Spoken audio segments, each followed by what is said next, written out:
And now, time for weekly show with a passionate India lover, chairman of ITV Gold and Parik Worldwide Media. Get ready for loving sharing from physician, philanthropist, publisher, and India advocate in this week. Namaskar, I'm Ashok Vyas, and I have the pleasure of welcoming Padma Shri Dr. Sudhir Parik to this week's special edition. Dr. Namaste, welcome. Namaskar, namaskar. So as we open up this session, I also want to go back to India with you and the latest situation as per your observation. And we heard from Health Ministry of India that they seem to have reached the peak and now it is declining. Your take, Dr. Well, I'm not sure about declining because they might be close to the peak, but declining is not sure because see what happens. This kind of serious surge, the number of testing becomes less, and when number of testing become less, we don't know whether the drop of the some few hundred infection is real or not. So we had to wait for a couple of more days to see whether this drop is real or not, you know. And in terms of the mobilization of resources to help, including oxygen and remdesivir and the other medical facilities, things are far from satisfactory at the moment. Yet things are happening in the right direction. And you have also been instrumental in mobilizing supplies of oxygen from USA. Talk to us about overall situation as you see in terms of the increased supply to take care of those who need it. Well, I think the situation is getting more organized, much better. The government is acting, coordinating the supply of the oxygen and distribution in very efficient way, and it's very correct way. And also, whole over the world, everyone is sending a lot of help to the India. Even myself, as our organization, NGO, we send almost 200 oxygen concentrate to India, as well as our medical college alumni, BJ Medical College alumni, also sending another 25 oxygen concentrate, as well as we are sending the fund for vaccination purpose. And we given a 2 respirator to a hospital, cardiac hospital in the Cambay, Gujarat. So everybody's, and API is also send a couple of hundred oxygen concentrate to the India. And everyone is sending and opening up their heart and their resources. And I'm glad that this is happening. And I'm sure in the other end, the other NGOs on the ground there are helping us to distribute those oxygen concentrate to needy people.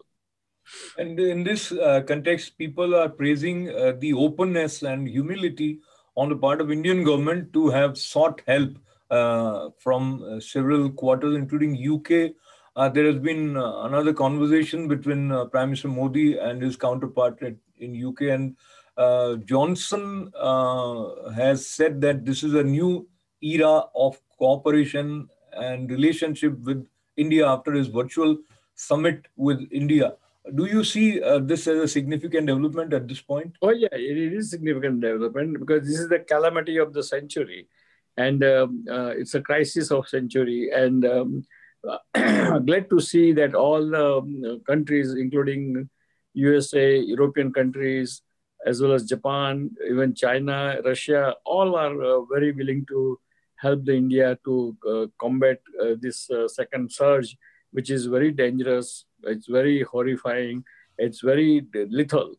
And hopefully we'll accomplish everything with the help of everyone else. Plus our government is also helping, working very hard, and they are doing the great job. Absolutely. And each one of us on our social media or through our personal contact is experiencing this loss and a sense of helplessness. And some of the well-known names like this journalist Rohit Sardana, we lost a poet, Kumar Bechen also passed away due to COVID. looks like there is no end to sight, but there will be light at the end of the tunnel. And as we pass through this phase, your advice for those who are stuck in India at this moment, who went to see their father, mother, or for some family emergency, but if they are on H1, they cannot come back. So overall, there are multiple layers of frustration at the moment. Your take in terms of the approach that U.S. government has taken a complete ban on going and coming for non-citizens. Yes, there is a complete ban for non-citizen because USA wants to kind of prevent that sort of variant virus which is going on around in India to come here and make it situation worse and to take us to the backward kind of. And therefore, I think that ban is very, very wise, very thoughtful, and it's a temporary ban. So eventually, ban will be lifted in a few weeks, and whoever is got stuck there will able to come back home. You know. Yeah, I think these are words of assurance and hope, because it's not going to be for a very long period, and hopefully it is shorter than what anybody thinks. Now, moving towards another side, which is also a kind of controversial in the sense of priorities with which Prime Minister Narendra Modi's government acted. And then after the results in several states, including Bengal, where, as you predicted in this program once, that it may not be complete win for BJP as is being anticipated by some of the Modi supporters.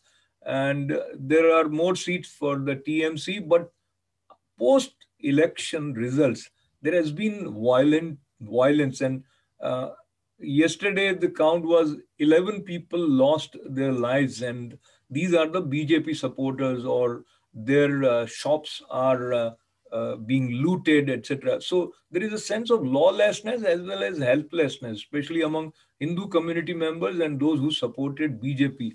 Your take on the idea that is floating, that center should impose governor rule on in Bengal. So overall, these two sides.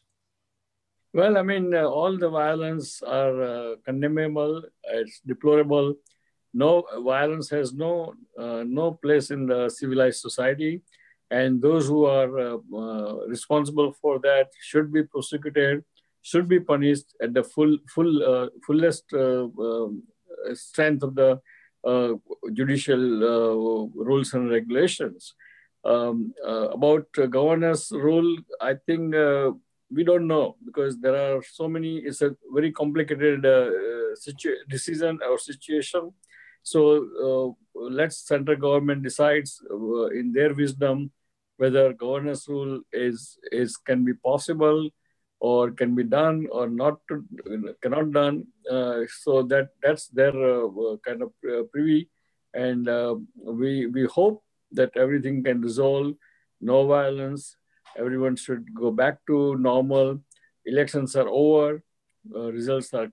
A verdict has spoken.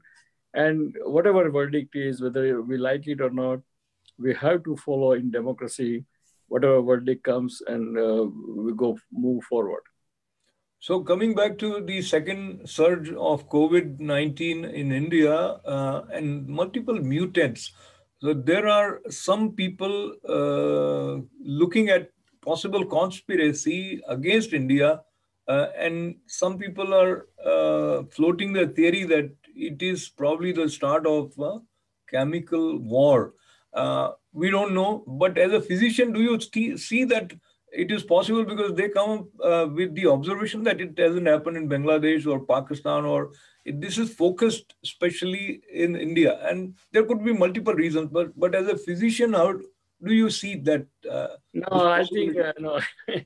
As a physician, as a scientist, I would completely discard this kind of conspiracy theory. That conspiracy theory has no role in civilized society again. And civil and mature democracy like India. Why it happened in India, we don't know what is happening in the neighboring country, because if neighboring country's government is not divulging any information, there is no way to know, because most of the neighboring countries are more or less or very autocrat rules, politics there. And therefore, I won't go by that. And I think any conspiracy theory has no value.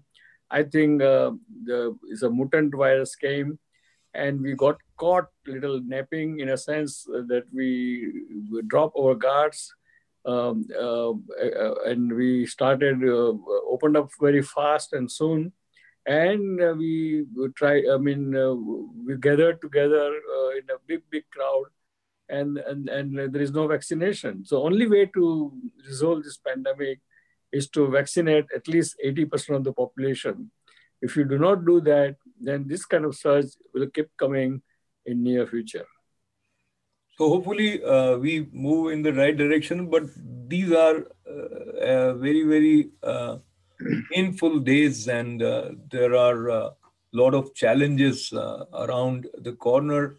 But coming back to the situation of Punjab, Bengal, and the call from BJP for a nationwide protest against it, so they're calling it dharna. To my mind, at this point, when the COVID impact is rampant, any call of a nationwide dharna is not probably a right thing to consider even. Your take on this call by BJP leadership? I think you are right. I mean, the call for dharna in the COVID pandemic situation, I think that call is not very smart call, and they should figure it out other way to protest that, but not dharna, not bringing the crowds together and sit down together, and that again becomes super spreader, and one should avoid that. And as we move towards the concluding part of our conversation today, Dr. there is another important headline which comes from Bill Gates, and he is making news this time for a different reason. As you are aware, Bill and Melinda, known as an international inspiring couple, have decided to part their ways. And in the statement issued, they say that they feel they cannot grow further in this relationship. Your immediate reaction to this, because usually you don't expect after so many years of togetherness, probably plus 27 plus years or so. Yeah. Well, I mean, it's very disappointing news, but again, it's their private life, so we do not know the complete story about it, why it happened, what happened. And I think probably if they want to keep it private, then we have no business to even try to know about it. As long as their philanthropic work continues, which is they have largest philanthropic foundation, which helps all the developing countries, including India, Africa, and other countries. And if they continue, and I think both have assured that they will continue, they will work together in their philanthropic foundation. The rest of the thing about divorce, it's a personal thing, and let it be personal, and I think they deserve privacy. No, I think nobody would disagree with you, but what happens is these kind of people who are so much public people and who are treated as role model by people, so that brings this space for considering. And so let me conclude by requesting you to share your take on what helps in sustaining relationship, and especially the period that we have started living in, where individual approach is gaining over collective, and the spirit of sacrificing for each other, etc. So in general, what will be your recipe for a successful togetherness? Well, I think recipe is, of course, you have to be more accommodative. You have to respect each other. You have to listen to each other. And that's a real recipe of staying together. And we, people from the Eastern descent or Eastern world descent, we have that kind of tolerance and able to do the compromise and adjustment and so forth. While in Western thinking, that is not necessary according to Western thinking, that if something is not working out, might as well call quit and then move forward. That way you can utilize your remaining life better. So we don't know who is right and wrong, but that's the way there are two different part of the world, things two different way, and nobody's right or nobody's wrong, you know. I think that's a wonderful approach, being non-judgmental, at the same time openly considering both sides wisely. As we conclude, your parting remarks for our viewers from today's show. Well, dear friends, in India, the COVID-19 pandemic is raging. It's really very grave situation. Please help whatever you can from here to India. Just like what our NGO send over 200 oxygen concentrate, our alumni send almost $80,000 of worth help to the India, to our civil hospital in Ahmedabad. So everyone should do something, whatever they can do, and also call your friends and family members back home and convince them that please take the vaccine. Unless you take the vaccine, you cannot protect yourself or you cannot protect others. And there is no end to this horrifying or horrible pandemic. So please vaccine yourself. All the vaccines are very effective. It's very safe and nothing to worry about. Don't listen to unnecessary rumors on social media, and just go and get vaccination. Thank you. Thanks for joining us this week. God bless America. God bless India. And God bless Indian Americans. See you next week again, same time. Thank you.